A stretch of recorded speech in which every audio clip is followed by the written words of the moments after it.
Hi friends, welcome back to Monisha's diary. எல்லோரும் எப்படி இருக்கீங்க? எல்லோரும் நல்லா இருக்கீங்கன்னு நினைக்கிறேன். நாங்களும் சூப்பராக இருக்கோம். இன்றைக்கி வ்ளாகில் என்ன பார்க்க போகிறேன்னா, லாஸ்ட் வெட்னஸ்டே அண்ட் தேர்ஸ்டே 2 நாளோட ஹேப்பனிங்ஸ் தான் உங்கள் கூட ஷேர் பண்ணிக்க போகிறேன். வீடியோ ஃபுல்லாக பார்த்துட்டு எப்படி இருக்குன்னு கமெண்ட் பண்ணுங்கள். வீடியோ பிடிச்சா லைக் பண்ணிவிட்டு மறக்காமல் நம்ம சேனலை சப்ஸ்கிரைப் பண்ணிவிட்டு பக்கத்தில் இருக்கிற பெல் ஐக்கானில் ஆல்னு செலக்ட் பண்ணி வச்சுக்கோங்க. அப்போ தான் நான் போடுற வீடியோஸ் எல்லாமே உங்களுக்கு மிஸ் ஆகாமல் நோட்டிஃபிகேஷன் வரும். இப்போ வ்ளாகை ஸ்டார்ட் பண்ணலாமா? வெட்னஸ்டே ஆஃப்டர்நூன் தான் நான் பெங்களூர்லேருந்தே வந்தேன். அம்மா தான் கூட்டிகிட்டு வந்து விட்டுட்டு அவங்க ஊருக்கு வந்து கிளம்பிட்டாங்க. 10 டேஸாக வீட்டில் இல்லாததுனால எந்த ஒரு வெஜிடபிள்ஸுமே இல்லை. அதனால் ஃபஸ்ட்டு போய் நம்ம வெஜிடபிள்ஸ் வாங்கிட்டு வந்துடலான்னு சொல்லி ஈவினிங்கே கிளம்புனோம்.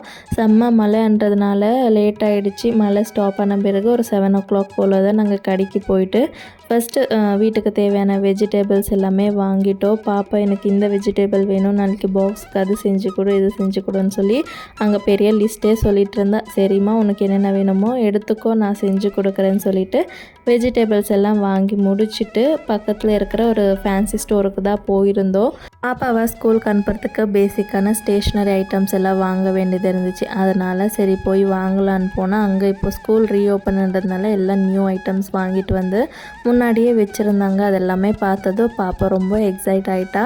இது எல்லாமே எனக்கு வாங்கி கொடுன்னு சொல்லி கேட்டுட்டு இருந்தேன். சரி இப்போதைக்கு இது மட்டும் வாங்கிக்கோமா, நெக்ஸ்ட் டைம் நம்ம வாங்கிக்கலான்னு சொல்லிட்டு பேசிக்கான திங்ஸ் மட்டும் வாங்கிட்டு நானும் கொஞ்சம் ஹேர் கிளிப் எல்லாம் வாங்க வேண்டியது இருந்துச்சு. எப்போ கடைக்கு போனாலும் மறந்துட்டு வந்துடுவேன்.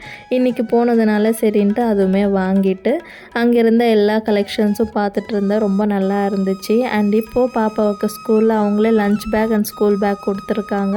எல்லாருக்கும் ஒரே மாதிரி இருக்கிறதுனால அதில் பேர் எழுதி வைக்கலாம். பட் நம்ம என்ன தான் பேர் எழுதி வச்சாலும் பசங்களுக்கு அதை ஐடென்டிஃபை பண்ண ஈஸியாக இருக்கணும் இல்லையா?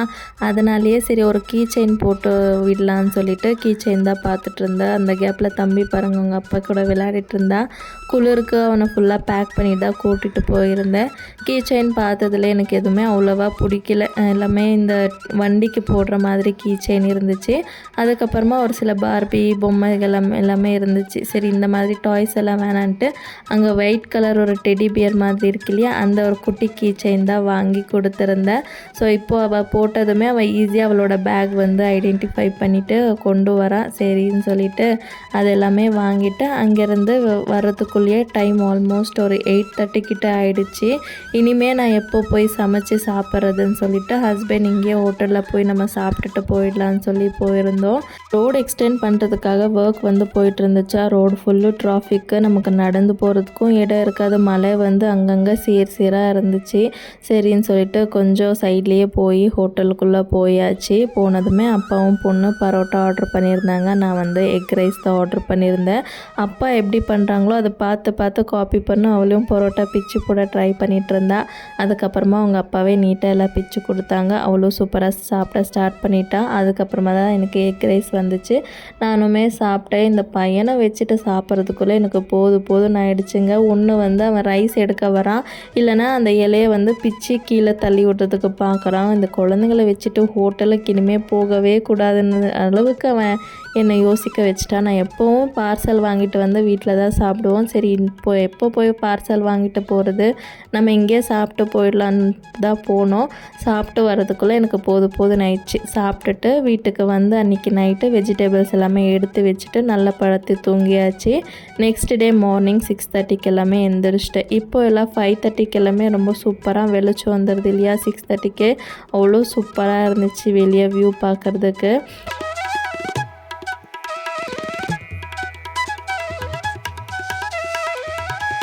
பாப்பாவை காலையில் 7 மணிக்கே எழுப்பி விட்டாச்சு. நைட்டு ஃபுல்லாக ரொம்ப எக்ஸைட்டடாக தான் இருந்தா. காலையில் எழுந்திரிச்சு எங்கே நான் போக மாட்டேன்னு சொல்லி அழுவாளோன்னு சொல்லி ஒரு பக்கம் பயமாக தான் இருந்துச்சு. பட் சூப்பராக எழுந்திரிச்சு அவளே ப்ரஷ் பண்ணி குளிப்பாட்டி விட்டதுமே சூப்பராக ரெடி ஆகிட்டா. நான் பாப்பாவை ரெடி பண்ணுற கேப்பில் இங்கே ஒருத்தன் குட்டி பையன் பாருங்களேன், அங்கே போய் என்ன பண்ணிகிட்ருக்கான்னு சொல்லி ஒரு செகண்ட் அவனை பார்க்காம விட்டானா போதுங்க, என்ன கிடைக்குதோ அதை டக்குன்னு தூக்கி வாயில் போட்டுடுவான். அவ்வளோ கவனமாக பார்த்துக்கிட்டாலும் ஒரு சில டைமில் நம்மளே ஏமாற்றி டக்குன்னு வாயில் போட்டுடுவான். பேக் சைடில் துணிங்களை இப்படி இருக்குன்னு அன்றைக்கி வீடியோ எடுக்கும்போது எனக்கு தெரியல. இப்போ வீடியோவில் பார்க்கும்போது தான் நோட்டீஸ் பண்ணுறேன். அதை கொஞ்சம் இக்னோர் பண்ணிக்கோங்க. அன்றைக்கி தான் வந்து ஊர்லேருந்து வந்ததுனால என்னால் க்ளீன் பண்ண முடியல. அதனால தான் அப்படி போட்டு வச்சுருக்கேன். பாப்பா வந்து பாக்ஸ்க்கு இந்த காயின் பராத்தா தான் கேட்டிருந்தா. சப்பாத்தி திரட்டுற மாதிரி பெருசாக திரட்டிட்டு உள்ள ஸ்டஃபிங்க்கு வந்து பாயில்டு பொட்டோட்டோவில் பேசிக்கான ஸ்பைசஸ் எல்லாமே போட்டு ஸ்டஃப் பண்ணி இந்த மாதிரி செஞ்சு கொடுத்துட்டேன்.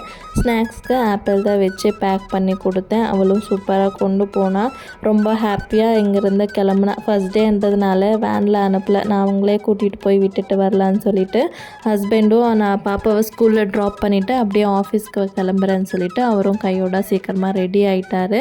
நாங்கள் 2 பேருமே போனதுமே எனக்கு ஒன்றும் பயம் இல்லை, அவள் இருப்பான்ற கான்ஃபிடென்ட் இருக்குது. பட் என்னன்னா ஸ்டார்டிங்லேயே ஃபுல் டே இல்லையா, ஃபஸ்ட் எல்லாம் அவள் பால்வாடிக்கு போயிருக்கான், ஆஃப் டே போய் கூட்டிகிட்டு வந்துடுவேன். ஃபஸ்ட் டேவே ஃபுல் டே. எல்கேஜிக்கு போட்டிருந்தா ஆஃப் டே வந்து அவங்களே ட்ராப் பண்ணிவிட்டு போவாங்க, பிக்கப்பு ட்ராப் வேனில்.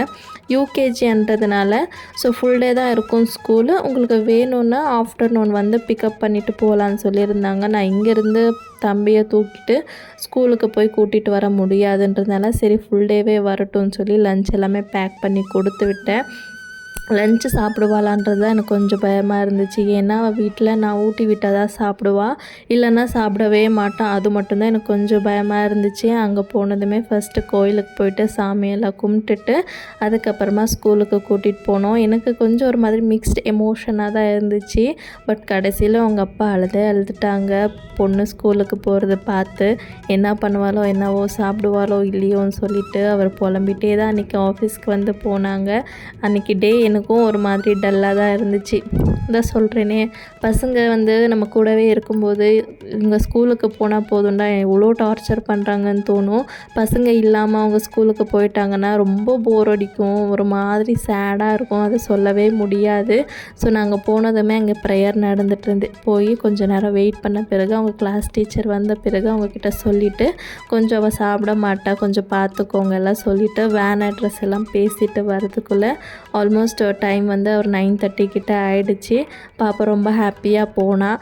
அதுக்கப்புறமா தான் எங்களுக்கு ஷாக்கிங்காகவே இருந்துச்சு. ஃபஸ்ட்டு 2 டேஸ் நல்லா ஹாப்பியாக போனால், ஃபர்ஸ்ட் டேவே இவ்வளோ ஹாப்பியாக போகிறான்னா இனிமேல் டெய்லி ஹாப்பியாக போவான்னு சொல்லி நினச்சது தப்பாக போச்சு.